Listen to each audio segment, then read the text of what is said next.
एक बार मेरे पास एक 28 साल का लड़का है। आईटी कंपनी में काम करता था।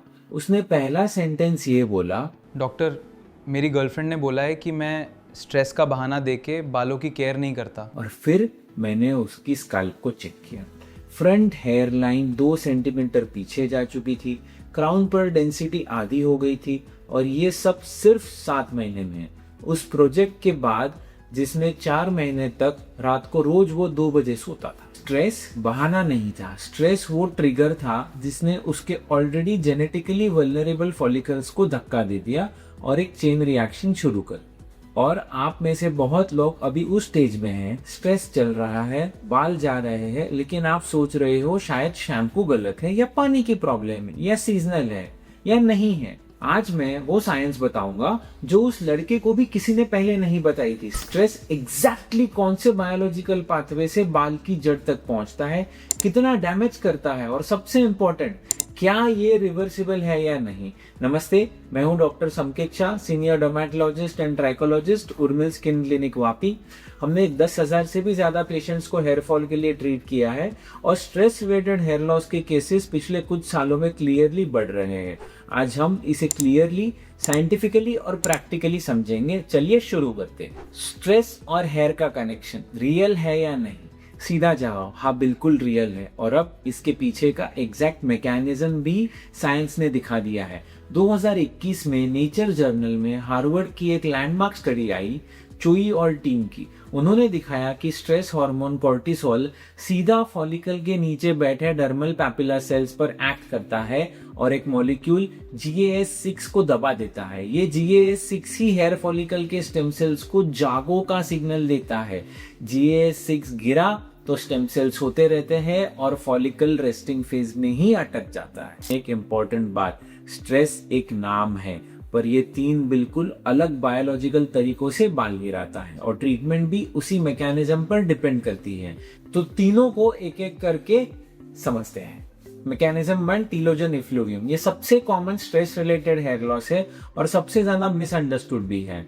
हर इंसान के बाल 3 फेजेस से गुजरते हैं मेनली। एनाजन जो ग्रोइंग फेज होता है 2 से 6 साल तक रहता है। कैटाजन जो ट्रांजिशन फेज होता है जो कुछ हफ्तों तक रहता है। टीलोजन रेस्टिंग, जिसमें बाल रुक के फिर गिरता है। नॉर्मली आपके सिर पे सिर्फ 10% बाल ही एक वक्त पर टीलोजन में होते हैं। जब बड़ा फिजिकल या इमोशनल स्ट्रेस आता है, कॉर्टिसोल स्पाइक करता है और वो हमारे हेयर फॉलिकल्स को रेस्टिंग फेज में ढकल देता है। टीलोजन में बालों का हिस्सा 10 से 15% से बढ़ के 30% या उससे ज्यादा तक पहुंच जाता है और तभी इतनी हेवी भरकम शेडिंग दिखती है। अब ट्विस्ट, ये बाल तुरंत नहीं गिरते।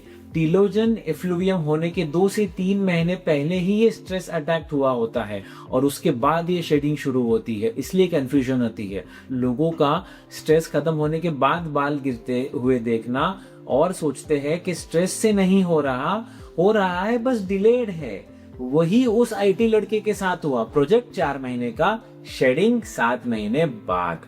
और अब मैं आपको बताता हूँ वो एक फेज जिसमें लोग सबसे बड़ी गलती करते हैं। शेडिंग देखकर ट्रीटमेंट बीच में छोड़ देते हैं। 1 मिनट रुकिए। टीलोजन एफ्लुवियम मोस्टली रिवर्सिबल है।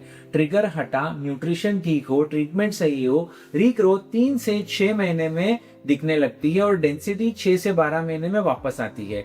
इस टाइप में फॉलिकल परमानेंटली मरता नहीं है। लेकिन ध्यान दे, अगर शेडिंग 6 महीने से ज्यादा चल रही है या हेयरलाइन एक पैटर्न में पीछे जा रही है तो ये सब सिर्फ स्ट्रेस नहीं कह रहा, ये अंडरलाइन जेनेटिक बॉल्डनेस भी हो सकती है और उसका इवैल्यूएशन जरूरी है। इसके अलावा एलोपेशिया एरिएटा जो एक ऑटो इम्यून कंडीशन है, ये आपका अपना इम्यून सिस्टम फॉलिकल को एनिमी समझ के अटैक करता है। Technically T cells anagen follicle पर अटैक करते हैं और उसका इम्यून प्रिविलेज तोड़ देते हैं। रिजल्ट, पैची बॉल्डनेस, स्कैल्प पर राउंड कॉइन जैसे जगह पर एक साथ बाल चले जाते हैं। ये ग्रेजुअल नहीं, रिलेटिवली अचानक होता है। अब इसमें स्ट्रेस का रोल क्या है? बहुत पेशेंट्स बताते हैं कि पहला पैच किसी बड़े इमोशनल ट्रॉमा के बाद आया। फैमिली में किसी की डेथ होना, ब्रेकअप होना जॉब लॉस होना, इसलिए स्ट्रेस को एक प्रेसिपिटेंट माना जाता है, लेकिन ऑनेस्टी से इसका प्राइमरी ड्राइवर जेनेटिक और इम्यून प्रीडिस्पोजिशन है। स्ट्रेस अकेला कॉज नहीं, एक ट्रिगर हो सकता है। और ये टीलोजन इफ्लूवियम से अलग इसलिए है क्योंकि ट्रीटमेंट अलग है। यहाँ इम्यून सिस्टम को टारगेट करना पड़ता है, सिर्फ फॉलिकल सपोर्ट काफी नहीं है। मैकेनिज्म 3, जिसे एक कंडीशन कहा जाता है ट्राइकोटिलोमेनिया, ये एक साइकोलॉजिकल कंपल्शन है जिसमें स्ट्रेस या एंजाइटी के दौरान लोग अपने बाल खुद खींचते हैं, अक्सर बिना रियलाइज किए। हम इसे बॉडी फोकस्ड रिपीटेटिव बिहेवियर कहते हैं। ये रेयर नहीं, exams, work pressure, relationship stress में क्वाइटली डेवलप होता है और इसे डर्मेटोलॉजिस्ट और मेंटल हेल्थ प्रोफेशनल दोनों मिलकर एड्रेस करते हैं। सिर्फ एक हैबिट मानकर इग्नोर करना गलती है। ये सारे डायरेक्ट मैकेनिज्म्स के बाद कुछ इनडायरेक्ट मैकेनिज्म की है जो लोग बिल्कुल इग्नोर करते हैं। पहला, न्यूट्रिशनल निग्लेक्ट। हाई स्ट्रेस में लोग कम या बहुत पुअर क्वालिटी खाना खाते हैं। प्रोटीन, आयरन, जिंक फॉलिकल के लिए क्रिटिकल है, इनका इंटेक गिर जाता है। उस आईटी लड़के की 4 महीने की डाइट थी कैंटीन का फ्राइड फूड, रात के इंस्टेंट नूडल्स, दिन भर चाय, प्रोटीन प्रैक्टिकली जीरो। दूसरा, नींद की बर्बादी। नींद कम, कॉर्टिसोल ज्यादा, फॉलिकल और कमजोर। ये एक विशियस साइकिल है जो खुद खत्म नहीं होती जब तक डेलिबरेटली तोड़ी ना जाए।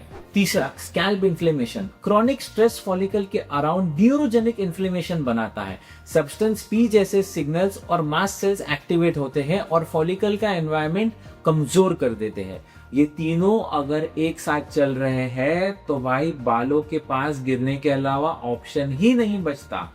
और अगर आपको ये 3 चीजें अपने आप में दिखाई दे रही है तो अगला सेक्शन आपके लिए सबसे इंपॉर्टेंट है, क्योंकि अब हम एग्जैक्टली बताएंगे क्या करना है। अगला कदम, आइडेंटिफाई करो ट्रिगर था या नहीं। खुद से पूछो, हेयर फॉल से 2 से 3 महीने पहले कोई बड़ा स्ट्रेस इवेंट था? सर्जरी, बीमारी, emotional trauma, long work face? अगर हाँ, चांसेस है कि ये टीलोजन इफ्लूवियम है और रिवर्सिबल है। दूसरा कदम, स्ट्रेस मैनेजमेंट को ट्रीटमेंट का हिस्सा मानो, ऑप्शनल नहीं।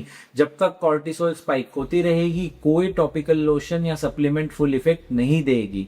जो एक्चुअल काम करता है 10 मिनट मॉर्निंग सनलाइट, रोज 30 मिनट फिजिकल एक्टिविटी, वॉकिंग भी चलेगा। और स्लीप हाइजीन को सीरियसली ले, screen of, fix time screen use कीजिए। तीसरा कदम, न्यूट्रिशन। रोज एक कंप्लीट प्रोटीन सोर्स, दाल, पनीर, सोयाबीन, स्प्राउट्स इन्हें ले। जिंक के लिए सीड्स और नट्स, और आयरन या विटामिन के लिए ब्लाइंडली सप्लीमेंट मत लो। पहले ferritin, B12, vitamin D test करवाओ। डेफिशिएंसी हो तभी डॉक्टर के गाइडेंस में सप्लीमेंट लो। आयरन बिना जरूरत के लेना नुकसान करता है। चौथा कदम, गलत चीजें बंद करो। स्ट्रेस में लोग एग्रेसिवली बाल धोते हैं, ज्यादा तेल मालिश करते हैं, ये ऑलरेडी इन्फ्लेम स्कैल्प को और इरिटेट करता है। जेंटल हैंडलिंग ये भी ट्रीटमेंट का एक हिस्सा है। एक बात और, आज हमने स्ट्रेस और हेयर लॉस की बात की, लेकिन एक बड़ा फैक्टर जो स्ट्रेस के साथ मिलकर हेयर लॉस डबल करता है वो है आपके खून में छिपी कोई डेफिशिएंसी, जो ना दिखती है ना फील होती है, सिर्फ ब्लड टेस्ट में पकड़ी जाती है। इसलिए मैंने अभी कहा था पहले टेस्ट फिर सप्लीमेंट। मैंने एक अलग वीडियो बनाई है हेयर फॉल के लिए कौन से ब्लड टेस्ट करवाए, लिंक ऊपर है, आप उस पर क्लिक कर सकते हैं। तो आप मुझे कमेंट में बताइए कि आप टीम टीलोजन इफ्लूवियम हो या टीम जेनेटिक हो।